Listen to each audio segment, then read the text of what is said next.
Hello दोस्तों, आप हैं हमारे साथ हमारे YouTube channel target exam only पर हैं। यहाँ पर आप हैं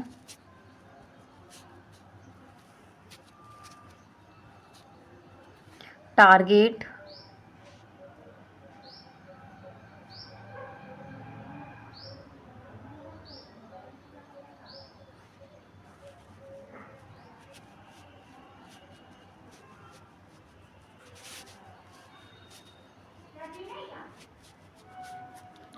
टारगेट एग्ज़ाम ओनली पर हैं।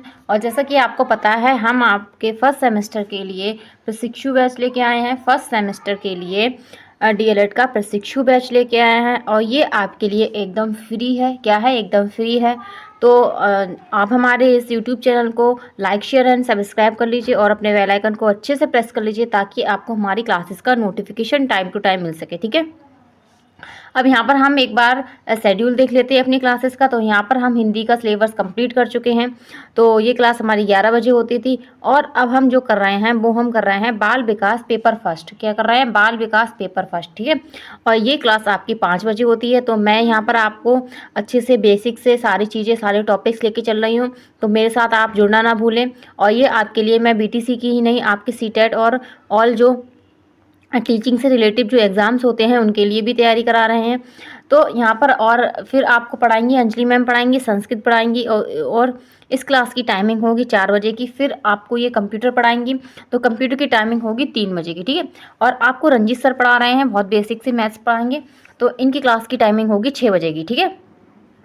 तो यहाँ पर आपने हमारा शेड्यूल भी देख लिया। तो वैसे तो पहले आप जानते ही हैं कि हमारी क्लासेस किस किस टाइम हो रही है, क्योंकि हम आपको ये बहुत पहले से बताते चले आ रहे हैं। तो यहाँ पर अब हम अपनी क्लासेस स्टार्ट करते हैं आज की। तो यहाँ पर जैसे कि आपको पता ही है, यूपी डीएलएड फर्स्ट सेमेस्टर के लिए हम आपके लिए कोर्स लेके आए हैं। तो यहाँ पर ये सब्जेक्ट मैं पढ़ा रही हूँ वो है बाल विकास एवं सीखने की प्रक्रिया। बाल विकास एवं सीखने की प्रक्रिया,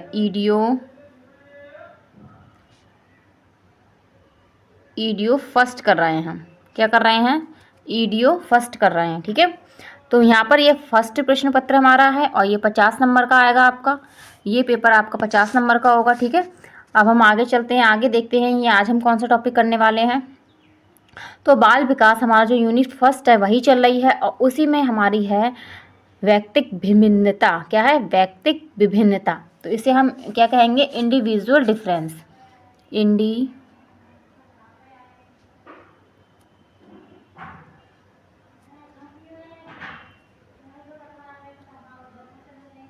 इंडिविजुअल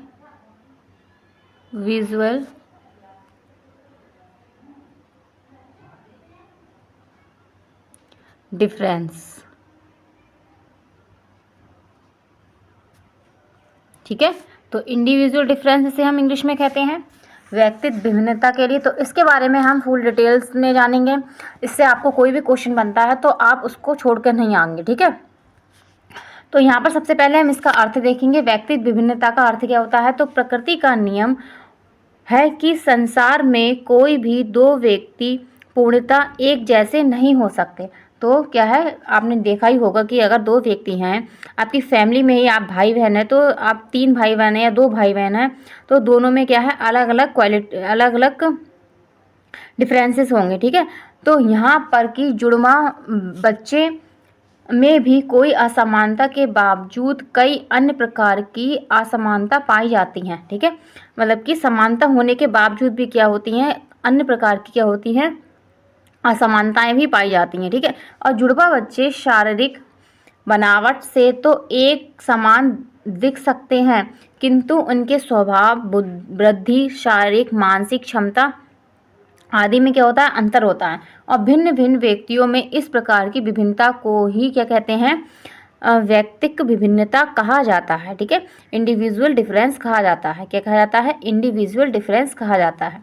तो वर्तमान युग में व्यक्तिगत विभिन्नताओं का बहुत महत्व है तथा इस इस प्रत्यय का सर्वप्रथम जो प्रयोग है वो किसने किया था? फ्रांसीसी मनोवैज्ञानिक गाल्टन ने किया। किसने किया? फ्रांसीसी मनोवैज्ञानिक गाल्टन ने किया। तो यहाँ पर जो व्यक्तिक विभिन्नता के बारे में जो सबसे पहले इसकी चर्चा या बात करने वाले हैं वो कौन है? गाल्टन थे। ठीक है। तो प्रत्येक शिक्षार्थी स्वयं में विशिष्ट होता है। क्या होता है? जो हम हैं वो अपने अपने मतलब कि स्वयं में ही क्या होते हैं, एक अलग क्वालिटीज़ रखते हैं और अलग अलग जो हैं अपने गुण रखते हैं। ठीक है, इसका तात्पर्य है कि कोई भी शिक्षार्थी अपनी योग्यताओं, रुचियों एवं प्रतिभाओं में एक समान नहीं हो सकता। ठीक है, जैसे आपने देखा ही होगा क्लासरूम में तो सभी भी जो है व्यक्तिगत विभिन्नता क्या है, पाई जाती है। ठीक है, अब हम यहाँ पर डेफिनेशंस देखेंगे कि किस मनोवैज्ञानिक ने किस तरीके से डेफिनेशन दी है। ये आपके लिए इम्पोर्टेंट भी आती भी है पेपर में। तो यहाँ पे देखते हैं व्यक्तिगत विभिन्नता की परिभाषा क्या है। व्यक्तिगत विभिन्नता की परिभाषा, तो व्यक्तिगत विभिन्नता के संदर्भ में मनोवैज्ञानिकों द्वारा कुछ परिभाषाएं दी गई हैं जो इस प्रकार हैं। तो पहली इसमें दी है स्कैनर के अनुसार। फर्स्ट कौन किसके अनुसार दी है? स्कैनर जी के अनुसार दी है। तो इन्होंने क्या कहा है कि व्यक्तिगत विभिन्नताओं से हमारा तात्पर्य व्यक्तित्व के उन सभी पहलुओं से है जिनका मापन व मूल्यांकन किया जा सकता है। तो व्यक्तिगत विभिन्नता से हमारा तात्पर्य व्यक्तित्व के उन सभी पहलुओं से है जिनका मापन व मूल्यांकन किया जा सके।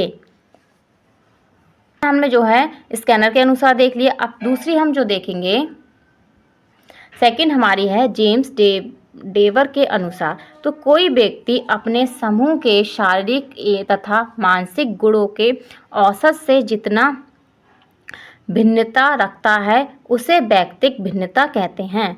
क्या कहा है कि कोई व्यक्ति अपने समूह के शारीरिक तथा मानसिक गुणों के औसत से जितनी भिन्नता रखता है उसे व्यक्तिगत भिन्नता कहा जाता है, इंडिविजुअल डिफरेंस कहा जाता है। ठीक है, तो हम इनके अनुसार भी देख चुके हैं। ये छोटी छोटी बहुत डेफिनेशन है लेकिन आपके लिए इंपॉर्टेंट डेफिनेशन है। ठीक है, तो आपके पेपर में ये 1 नंबर में सीधे पूछी जाएंगी। यहाँ पर आपको इनके मनोवैज्ञानिक का नाम पूछ लिया जाएगा। ठीक है, तो ये इंपॉर्टेंट है। अब हम थर्ड देखते हैं।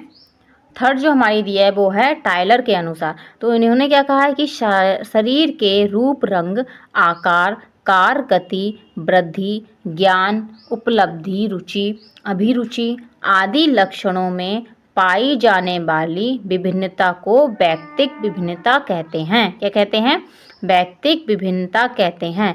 एक बार फिर से देखते हैं। शरीर के रूप, रंग, आकार, कार्य, गति, वृद्धि, ज्ञान, उपलब्धि, रुचि, अभिवृत्ति आदि लक्षणों में पाई जाने वाली विभिन्नता को व्यक्तिगत विभिन्नता कहते हैं। ठीक है, तो डेफिनेशन भी देख लिए। अब हम आगे चलते हैं।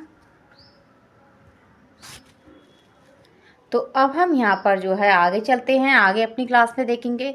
आपको क्लास अच्छी लग रही है तो लाइक, शेयर एंड सब्सक्राइब भी करते जाइए और जो है हमें कमेंट बॉक्स में एक कमेंट ज़रूर कीजिएगा कि आपको क्लास अच्छी लग रही है।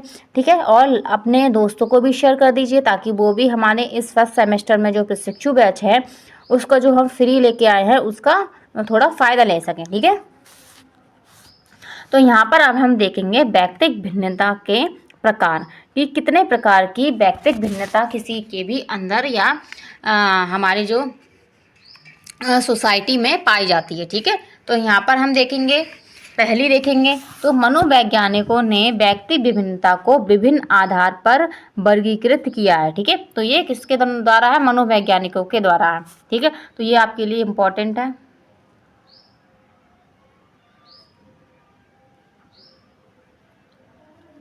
ठीक, तो इसमें पहला दिया है इसमें टाइप भाषा के आधार पर व्यक्तिगत विभिन्नता। क्या है? भाषा के आधार पर। तो लैंग्वेज के आधार पर किस तरीके से हो सकती है, मतलब कि जो अलग अलग जगह, मान लो स्कूल में हम जाते हैं किसी में तो वहाँ पर क्या होते हैं अलग अलग जगह से, मतलब अलग अलग जाति धर्म के बच्चे आते हैं तो उनकी भाषा क्या होती है? अलग अलग होती है। ठीक है, तो उनमें क्या होती है? अलग अलग कौशल होते हैं। तो हम कह सकते हैं कि जो विकास है वो बालक के जन्म के बाद ही प्रारंभ तो हो जाता है, लेकिन बच्चा जो है अनुकरण, वातावरण के साथ क्या है अनुक्रिया तथा शारीरिक, मानसिक और मनोवैज्ञानिक आवश्यकताओं की क्या है पूर्ति की मांग पर क्या होता है, विकसित होता है, ठीक है। और इसका क्या होता है, धीरे धीरे क्या होता है, डेवलपमेंट होता है, ठीक। तो बच्चे में क्या है, कोई भी बालक जो होता है उसके भाषा के माध्यम से अपने विचारों को क्या है, अभिव्यक्त करने में क्या है, अधिक कुशल होता है। मतलब कोई भी हम, जैसे हम हैं, हम अपनी भाषा के द्वारा ही तो किसी को अपनी बात बता सकते हैं, अपने विचारों को बता सकते हैं। तो क्या होता है, तो सभी में जो है ये कुशलता अलग अलग तरीके से पाई जाती है और समान नहीं पाई जाती है, ठीक है। अगला देखते हैं, सेकंड इसमें है कि है लिंग के आधार पर वैयक्तिक भिन्नता। क्या है, लिंग के आधार पर वैयक्तिक भिन्नता। तो लिंग के आधार पर मतलब मतलब आपने देखा होगा कि स्त्रियां होती हैं, उनकी क्या होती है, कोमल प्रकृति की होती हैं, ठीक है। किंतु जो बालक होते हैं उनकी क्या होती है, वो कोमल प्रकृति के नहीं होते हैं, ठीक है। तो ऐसे हम एक और जान सकते हैं कि जो लड़कियां होती हैं उनकी शारीरिक संरचना जो है पुरुषों से अलग होती है, ठीक है। और जो है समानतः पुरुष और स्त्री से अधिक लंबे होते हैं। तो आपने देखा ही होगा, लड़कियों की क्या है, लड़कियों की थोड़ी हाइट कम होती है, लेकिन लड़कों की हाइट क्या होती है, ज़्यादा होती है। ऐसा नहीं है कि लड़कियां लंबी नहीं होती हैं, लेकिन जो है कुछ यहाँ पर अंतर लिंग के आधार पर पाए जाते हैं, ठीक है। और जो है लड़कों की अपेक्षा लड़कियों में क्या होती है, सहनशीलता अधिक होती है। ये क्या होती है, मतलब कि सहनशील होती है, इनसे कोई भी बात कह दो तो मतलब कि थोड़ा सहन कर जाती हैं। लेकिन लड़के क्या होते हैं, सहन नहीं कर पाते। किसी भी अगर कोई घर में भी कोई बात कर रहा है तो क्या है, वो लड़ने लगेंगे या जो है कोई गलत कदम उठाने के लिए तैयार हो जाते हैं। तो लिंग के आधार पर भी क्या होती है, व्यक्तिगत भिन्नता पाई जाती है। ऐसे थर्ड देखते हैं, थर्ड इसमें है कि बुद्धि के आधार पर। तो जैसे कि आपको पता है सभी व्यक्तियों में क्या है, बुद्धि एक समान नहीं होती है, ठीक है। जैसे आप भाई बहन हैं तो आप हैं पढ़ने में अच्छे होंगे, या आपका बहन या भाई होगा वो तो पढ़ने में थोड़ा कम होगा, या ऐसा हो सकता है कि आप थोड़े पढ़ने में अच्छे नहीं हैं तो आपका भाई जो बहन है वो बहुत ही अच्छा होगा, ठीक है। तो इस तरीके से जो है व्यक्तिक जो बुद्धि में भी जो है व्यक्तिक विभिन्नता पाई जाती है, ठीक है। और जो है बुद्धि परीक्षण के आधार पे भी ये मतलब कि जाना गया है कि सभी की बुद्धि जो है अलग अलग होती है, सही है। अब अगला है फोर्थ इसमें दिया है कि परिवार एवं समुदाय के आधार पर व्यक्तिक विभिन्नता। और परिवार और समुदाय के आधार पर किस तरीके से हम कह सकते हैं, जैसे अच्छे परिवार एवं समुदाय से संबंध रखने वाले बच्चे क्या होते हैं, व्यवहार सामान्यतः अच्छा होता है, ठीक है। जो अच्छे समुदाय से होते हैं, जिनका मतलब शुरू से ही जो परिवार है बहुत अच्छा चला आता है, वो बच्चे आपने देखो होंगे बहुत अच्छे होते हैं, ठीक है। और जो जिनके परिवार ही मतलब अच्छा नहीं होता है, ठीक है, किसी प्रकार का जो है मतलब कि बुरी संगत वगैरह होती है, कुछ भी होता है, तो क्या है उसका प्रभाव जो है बच्चों पे भी पड़ता है, ठीक है। तो कुप्रभाव, अगर आप कुप्रभाव वाले समुदाय में रह रहे हैं तो उसका प्रभाव आपके ऊपर भी पड़ेगा, ठीक है। तो जो है यहाँ पर भी व्यक्तिगत विभिन्नता होगी, ठीक है। अब हम आगे चलते हैं। इसके बाद है जाति के आधार पर व्यक्तिगत भिन्नता। तो जाति के फिफ्थ है, जाति के आधार पर व्यक्तिगत विभिन्नता। तो जाति के आधार पर कैसी होगी, जैसे कि समाज में जाति और नस्ल संबंधित विभिन्नताएं पाई जाती हैं, मतलब सब अलग अलग तरीके की जाति के पाए जाते हैं, ठीक है। तो व्यक्तियों के पूर्वग्रह, रूढ़िवादी और रूढ़िधारिताओं के जो नकारात्मक मनोवृत्ति होती है को हटाकर क्या है सोचना चाहिए। मतलब कि जाति पाति के आधार पर क्या है हमें नहीं सोचना चाहिए, ठीक है। ये क्या होता है, सामाजिक एकता को क्या भंग करता है। लेकिन अगर ये अच्छे से होगी तो क्या होगा, हमारी सामाजिक एकता जो है बनी रहेगी, ठीक है। और जो है उसमें जो सामाजिक एकता होती है हमारी, उसमें जो है कोई भी बाधा भी नहीं आएगी, ठीक है। तो यहाँ पर जाति के आधार पर भी हमने देख लिया व्यक्तिगत भिन्नता। अब हम देखते हैं 6 है संवेग के आधार पर व्यक्तिगत भिन्नता। तो संवेग के आधार पर कैसे होगी, जैसे कि संवेगात्मक विकास जो विभिन्न बालकों में क्या होता है, भिन्न भिन्न तरीके से होता है, ठीक है। तो किसी के संवेग जो है बहुत अच्छे से कार्य करते हैं, किसी के संवेग जो है बहुत अच्छे से डेवलप नहीं हो पाते हैं, ठीक है। जैसे आपने देखा होगा कुछ बालक क्या होते हैं शांत स्वभाव के होते हैं, जबकि कुछ बालक क्या होते हैं बहुत चिड़चिड़े स्वभाव के होते हैं। ऐसे ही कुछ बालक क्या होता है सामान्यतः प्रसन्न रहते हैं, वो हमेशा हंसते मुस्कुराते लेकर रहते हैं। लेकिन कुछ बच्चों को आपने देखा होगा हमेशा उदास रहते हैं, और जो है उनकी प्रवृत्ति ही ऐसी होती है, उनके वो किसी भी माहौल में रह लें लेकिन जो है वो उदास ही रहते हैं। तो यहाँ पर संवेग के आधार पर भी व्यक्तिगत विभिन्नता पाई जाती है, इंडिविजुअल डिफरेंस पाया जाता है, ठीक है। अब 7 देखेंगे। 7 यहाँ पे दिया है धार्मिक आधार पर व्यक्तिगत विभिन्नता। तो धार्मिक आधार पर किस तरीके से हो सकती है, मतलब मतलब सबकी जो है धर्म अलग अलग है, तो जो विभिन्नताएं हैं वो भी पाई जाती हैं। दोनों क्या हैं, एक धर्म और समाज क्या होता है, एक दूसरे का पूरक होता है। ठीक है, क्या होता है, एक दूसरे का पूरक होता है। ना ही अलग अलग धर्म के व्यक्ति जो है नैतिक मूल्यों एवं आचरण को नियंत्रण कर सकते हैं, ना ही। ठीक है, तो जो है हम यहाँ पर भी कह सकते हैं कि धार्मिक आधार पर भी क्या है, व्यक्तिक विभिन्नता पाई जाती है। ठीक है, और संसार में क्या है, प्रत्येक धर्म और सहिष्णुता, प्रेम, बंधुता, भाईचारा, मानवता का पाठ सिखाया जाता है। लेकिन क्या है, विभिन्न धर्मों को मान्यता वाले लोगों में क्या है, धार्मिक आधार पर व्यक्ति विभिन्नता और आचरण में व्यवहार का होता है अलग अलग होता है। कि सभी मतलब कि धर्म होते हैं हमारे, उसमें जो है अलग अलग जो है हमारे रूल होते हैं, नियम होते हैं। ठीक है, अलग अलग हमारा खान पान होता है, हमारा परिधान अलग होता है, हमारे कर्मकांड अलग होते हैं। ठीक है, जैसे मुस्लिम में अलग होते हैं, सिख में अलग होते हैं, हमारे हिंदू में अलग होते हैं। तो क्या होता है, यहाँ पर हमारी धार्मिक आधार पर भी व्यक्तिक विभिन्नता पाई जाती है। ठीक है, अब इसमें 8 नंबर दिया है, 8 नंबर दिया है शारीरिक विकास के आधार पर व्यक्तिक विभिन्नता। ठीक है, तो शारीरिक विकास के आधार पर कैसे, जैसे शारीरिक विकास में कोई व्यक्ति मतलब रंग में गोरा होगा, रंग, रूप, आकार और भार, कद, शारीरिक जो गठन होता है, लिंग भेद, शारीरिक परिपक्वता के कारण जो क्या होते हैं, विभिन्नता पाई जाती है।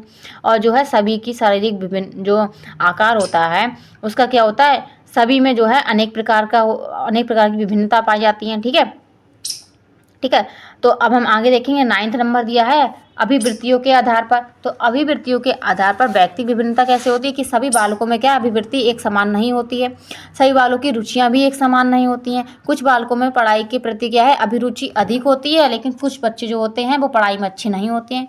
तो यहाँ पर जो पारिवारिक वातावरण जो होता है यहाँ पर अधिक योगदान देता है। जो अभिवृत्ति के आधार पर व्यक्तिगत विभिन्नता होती है, तो इसमें जो है हमारा परिवार होता है वो बहुत ज़्यादा ही इसमें अलग रोल निभाता है। ठीक है, तो यहाँ पर हम एक डेफिनेशन के अनुसार जानेंगे। तो यहाँ पर जो है टाइलर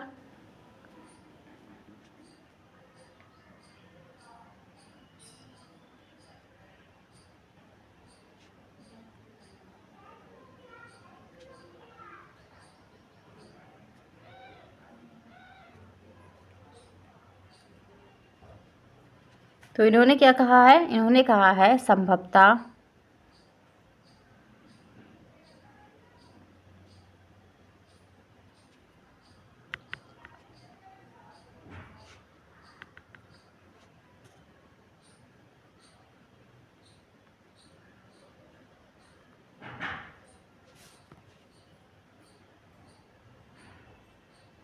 व्यक्ति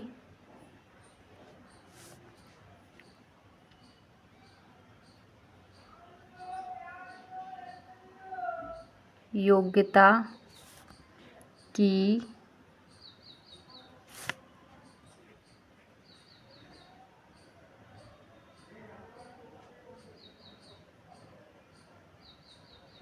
विभिन्नताओं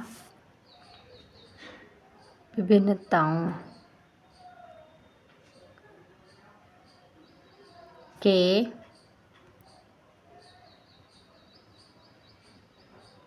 बजाय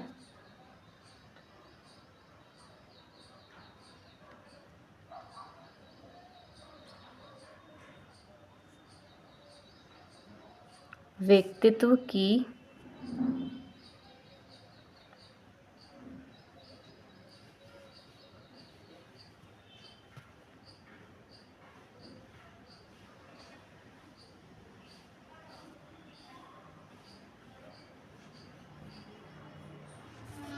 विभिन्नताओं से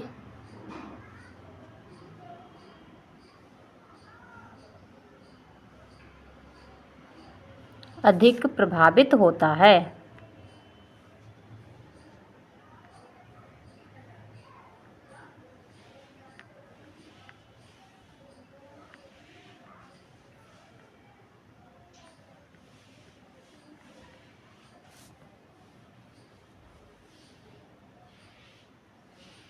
ठीक है, तो ये टाइलर के अनुसार कहा गया है। किसके अनुसार कहा गया है, टाइलर के अनुसार कहा गया है। सही है, तो जो है यहाँ पर जो है व्यक्तित्व के आधार पर जो भिन्नता पाई जाती है वो टाइलर के अनुसार कहा गया है, ठीक है। तो और इसके अनुसार हम और भी कह सकते हैं कि जैसे कुछ व्यक्ति जो के हैं अंतर्मुखी होते हैं, कुछ होते हैं बहुमुखी होते हैं, ठीक है। तो व्यक्तित्व के आधार पर भी जो सभी में क्या होता है, विभिन्नता पाई जाती है। और एक व्यक्ति दूसरे व्यक्ति से मिलने पर क्या है, अपनी योग्यता से प्रभावित हो या ना हो, परंतु क्या है, उसके अभिव्यक्तित्व से प्रभावित हुए बिना नहीं रह सकता है। मतलब कि अगर हम किसी व्यक्ति से मिल रहे हैं, भले ही वो हमसे जो है उसकी योग्यता से प्रभावित ना हो, लेकिन जो उसके व्यक्तित्व से जो है हम अधिक प्रभावित होते हैं, ठीक है। तो इसको हम टॉलमैन के अनुसार समझ चुके हैं। अब हम आगे चलते हैं। इसके बाद हम देखेंगे, यहाँ पर हमने प्रकार भी देख लिए। तो प्रकार में जो है आपको पता होना चाहिए कि कितने प्रकार होते हैं, तो आप उस हिसाब से उसको लिख सकते हैं। इसीलिए इसको हम जो है आपको भाषा के आधार पर व्यक्ति भिन्नता जो थी, लिंग के आधार पर थी, बुद्धि के आधार पर थी, और जो है कि परिवार समुदाय के आधार पर थी, जाति से संबंधित थी, संवेगों के आधार पर, धार्मिक आधार पर, और शारीरिक विकास के आधार पर, अभिवृत्ति के आधार पर, और व्यक्तित्व के आधार पर जो भी हमारी इंडिविजुअल डिफरेंस होते हैं वो हम इस तरीके से हम जान सकते हैं उसे, ठीक है। अब हम आगे चलते हैं। इसके बाद हम देखेंगे कि इसका कारण क्या होता है, क्या रीज़न होता है व्यक्ति विभिन्नता का, ठीक है। तो मनोवैज्ञानिकों ने व्यक्तिक विभिन्नताओं के निम्नलिखित कारण बताए। क्या है, बहुत सारे कारण बताए। इसमें पहला देखते हैं वंशानुक्रम। तो क्या है, व्यक्तिगत विभिन्नताओं का एक महत्वपूर्ण कारण क्या है, वंशानुक्रम को माना जाता है। इसके कारण व्यक्ति का मानसिक विकास, जो मानसिक विकास में क्या आएगा, हमारा बुद्धि, चिंतन, और क्या है, दृष्टिकोण, व्यवहार और संकीर्ण सोच तथा शारीरिक विकास में जैसे हमारी लंबाई हो गई, शरीर का रंग हो गया, में क्या होती है, अंतर पाया जाता है। यही हमने प्रकार में भी जाना है, उससे भी मिलता जुलता है। तो सेकंड इसमें है वातावरण या परिवेश के आधार पर।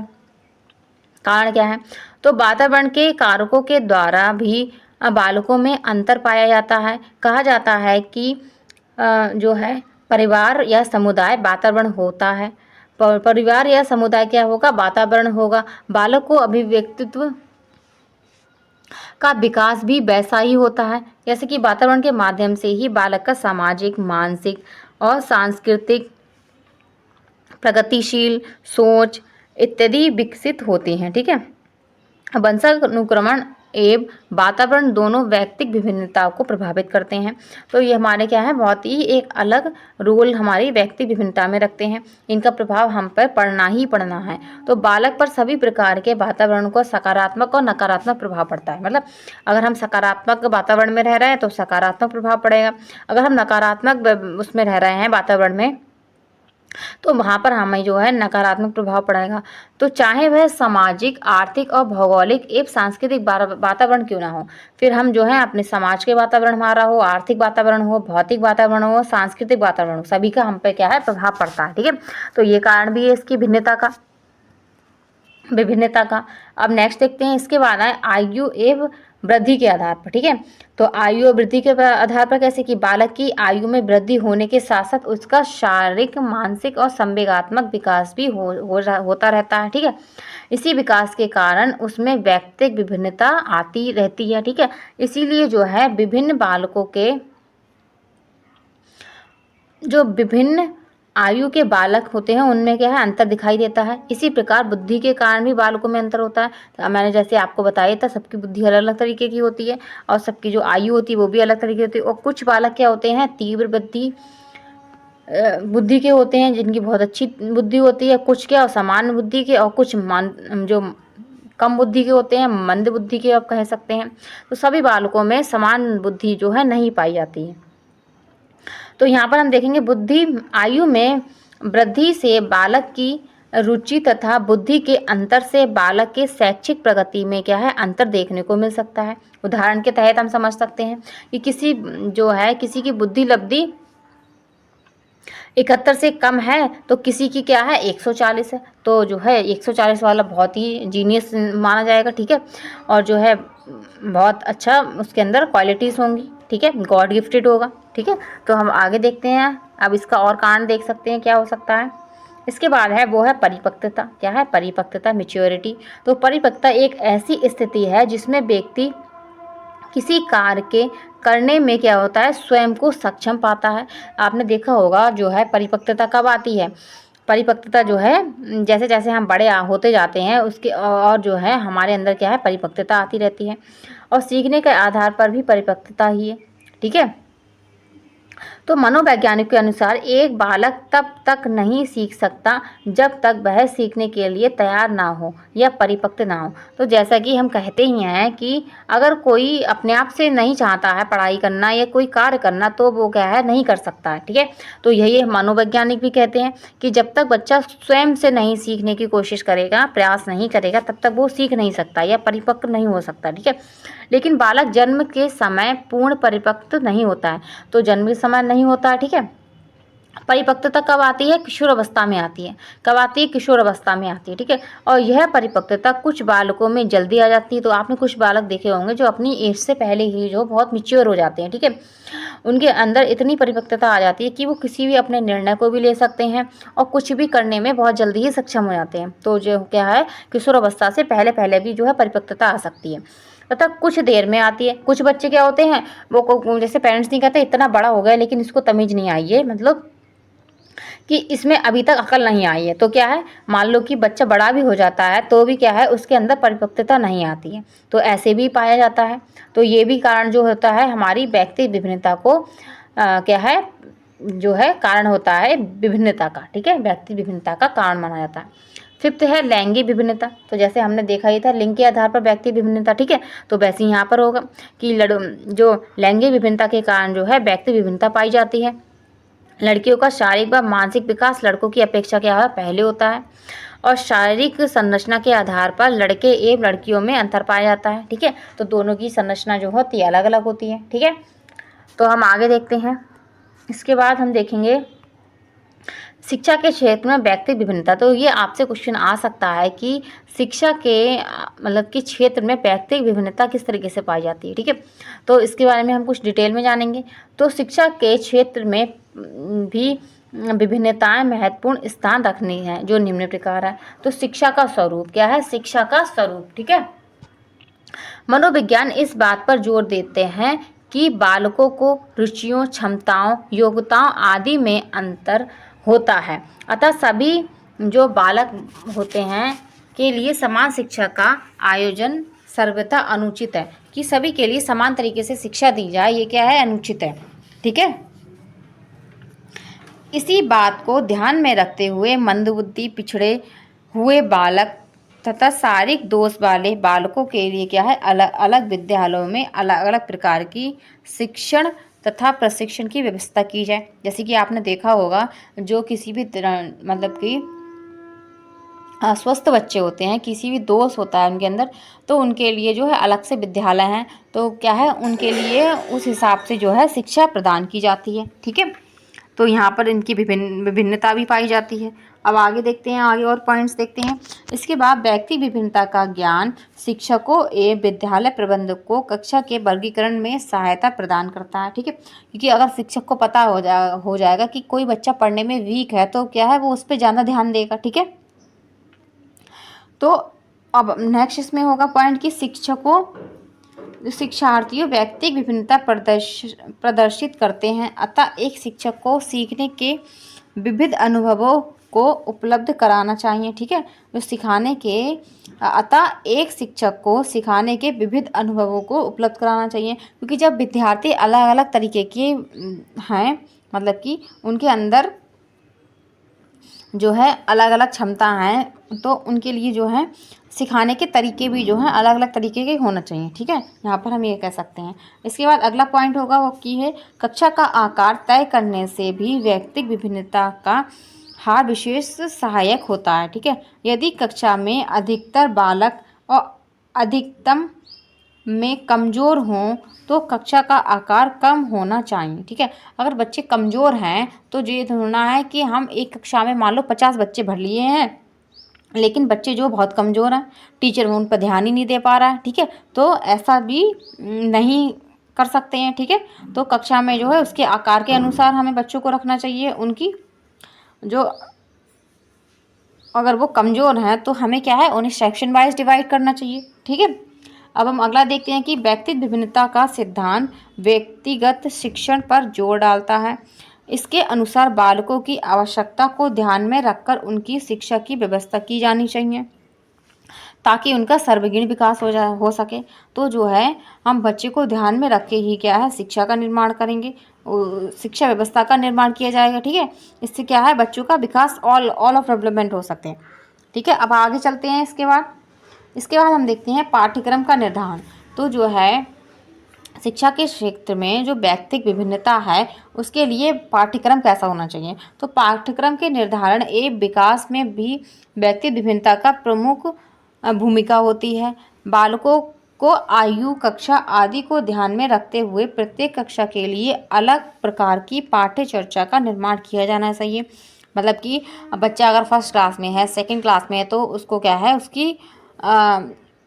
उसके अनुसार जो है उसकी आयु के अनुसार क्या है पाठ्यक्रम को रखना चाहिए। अलग अलग तरीके का जो है पाठ्यक्रम होना चाहिए। ऐसा ना हो कि बच्चा फर्स्ट क्लास में है लेकिन जो है बहुत टफ पाठ्यक्रम है तो भी क्या है बच्चा मैनेज नहीं कर पाएगा। अब इसके बाद देखते हैं कि अलग प्रकार के जो हैं नियम जो है लागू किए जाएं। उदाहरण के लिए बच्चों के पुस्तकें अधिक जो हैं रंगीन होनी चाहिए और अट्रैक्टिव होनी चाहिए, जबकि जैसे जैसे कक्षा और आयु में वृद्धि होती जाती है उनकी पुस्तकों के स्वरूप में भी अंतर दिखाई देता है। जैसे आपने देखा होगा अभी आप जो किताबें पढ़ रहे हैं उनमें ज़्यादातर आपको क्रिएटिविटी नहीं दिखेगी, चित्र नहीं दिखेंगे। ठीक है, लेकिन जब हम बच्चे थे, जब हम छोटे थे, फर्स्ट सेकंड क्लास में थे, तब क्या आपने देखा होगा कि कोई भी टॉपिक दिया है उससे रिलेटिव चित्र दिया है। ठीक है, तो ये क्या है हमें मतलब कि हमारे अंदर जो है पढ़ाई का प्रोत्साहन बढ़ाने के लिए उत्साहित हों ताकि हम उनको, तो इसके लिए ये किया जाता है। ठीक है, और इसी प्रकार प्राथमिक कक्षा में बच्चों को खेलकूद के जरिए क्या है शिक्षा देने पर जोर किया गया है। तो बच्चों को कैसे शिक्षा देनी चाहिए प्राथमिक विद्यालय में, तो क्या है खेलकूद के द्वारा शिक्षा दी जा रही है। ठीक है, इस पे ही ये क्या है ज़्यादा ध्यान दिया जा रहा है। अब बालकों के निर्देशों में भी व्यक्ति विभिन्नता की विशेष भूमिका होती है। ठीक है, तो इस तरीके से हमने देख लिया कि शिक्षा के क्षेत्र में किस तरीके से विभिन्नता पाई जाती है। अब हम आगे चलते हैं।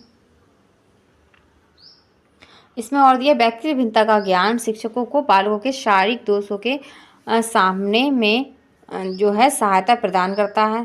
ठीक है, एवं इसे ध्यान में रखते हुए वे उन बच्चों के लिए विशेष प्रकार की शिक्षा की व्यवस्था कर पाते हैं। और व्यक्ति विभिन्नता का क्या है अर्थ है कि व्यक्ति के बीच शारीरिक, मानसिक और सामाजिक व्यवहारिक स्तर पर पाए जाने वाले जो अंतर हैं वो है।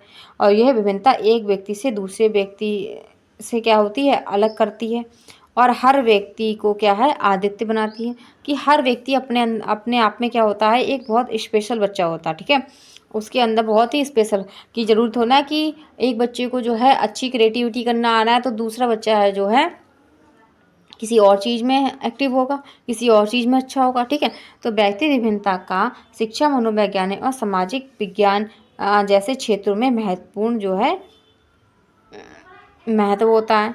आगे हम चलते हैं, इसके बाद देखते हैं। अब व्यक्ति विभिन्नता का महत्व देख लेते हैं। इसका महत्व क्या है, शिक्षा में महत्व तो हमने जान ही लिया, तो एक बार और देख लेते हैं एक लाइन में कि शिक्षकों को यह समझने में मदद करती है कि हर छात्र अलग तरह से क्या है सीखता है और वे अपनी शिक्षण विधियों को व्यक्तियों के व्यक्तिगत स्वरूप के अनुसार क्या समायोजित कर सकते हैं। एक शिक्षक को छात्र की व्यक्तिगत भिन्नता जो है भिन्नता को जानने का महत्व बताया गया है। मनोवैज्ञानिक के अनुसार क्या महत्व है, तो व्यक्तिक भिन्नता का आधार है मनोविज्ञान के व्यक्तित्व, बुद्धि, व्यवहार को समझने में मदद करता है और मनोविज्ञान में व्यक्तित्व, बुद्धि और व्यवहार का अध्ययन मनोवैज्ञानिकों द्वारा ही क्या है वैज्ञानिक अध्ययन का एक प्रमुख क्या है बिंदु है। ठीक है, अब हम आगे चलते हैं। हम नेक्स्ट देखेंगे और महत्व क्या हो सकता है इसका। इसके बाद है सामाजिक विज्ञान। सामाजिक विज्ञान में क्या महत्व इसका, संरचनाओं, सामाजिक असमानता और सामाजिक गतिशीलता को समझने में मदद करता है। विकास में देखते हैं इसका महत्व। विकास में व्यक्तिगत अंतर को समझने के लिए यह जानना आवश्यक है कि आनुवंशिकता और पर्यावरण कैसे व्यक्ति के विकास को प्रभावित करते, तो ये तो हमने जान ही लिया किस तरीके से प्रभावित करते हैं। विकास के व्यक्तिगत अंतर को समझने के लिए यह महत्वपूर्ण है। हम देखेंगे रोजगार में क्या महत्व है इसका। तो व्यक्तिगत भिन्नता को समझने से हमें यह समझने में मदद मिलती है कि अलग अलग लोग अलग अलग काम करने में क्या होते हैं, बेहतर होते हैं, और इससे हम लोगों को क्या है, उनकी क्षमता के अनुसार रोजगार दे सकते हैं। तो रोजगार के लिए भी बहुत इंपॉर्टेंट है इसका महत्व। ठीक है, तो यहाँ पर हमने सब देख लिया। तो आपको क्लास अच्छी लगी है तो लाइक शेयर एंड सब्सक्राइब करना ना भूलें। यहाँ पर हमारी क्लास कंप्लीट होती है। नेक्स्ट क्लास में मैं आपको अपने नेक्स्ट टॉपिक के साथ मिलूंगी। ठीक है, तो आगे हमारा क्या टॉपिक होगा वो हम जानेंगे, अगले क्लास में चर्चा करेंगे। ठीक है, तो क्लास अच्छी लगी है तो कमेंट बॉक्स में कमेंट जरूर कीजिए। और हमारे इस टारगेट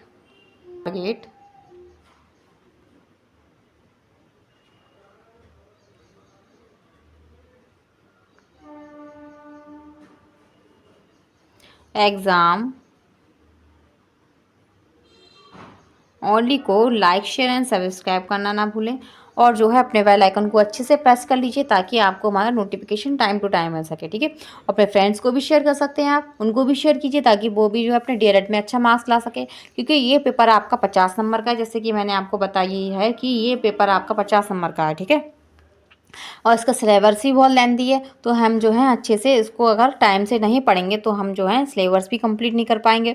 और अगर आप पेपर के टाइम तक पढ़ने के लिए बैठे रहेंगे तो आपको समझ में ही नहीं आएगा कि ये है क्या, क्योंकि हम जो है एजुकेशन हमने शुरू से पढ़ा नहीं है इतना, ठीक है, डिटेल में। तो जितना इसमें जो आ रहा है बहुत ही इंपॉर्टेंट है। आपके सीटेट के लेवल, आप केबीएस ले लीजिए, आप DSSS भी ले लीजिए, किसी में भी तो आपसे यही सारी चीज़ें पूछी जाती हैं, यही चैप्टर्स आपसे आते हैं। ठीक है, तो क्लास अच्छी लगी है तो कमेंट बॉक्स में कमेंट जरूर कीजिएगा और लाइक भी कर दीजिए करिए, आप लाइक नहीं करते हैं। ठीक है, ओके, धन्यवाद।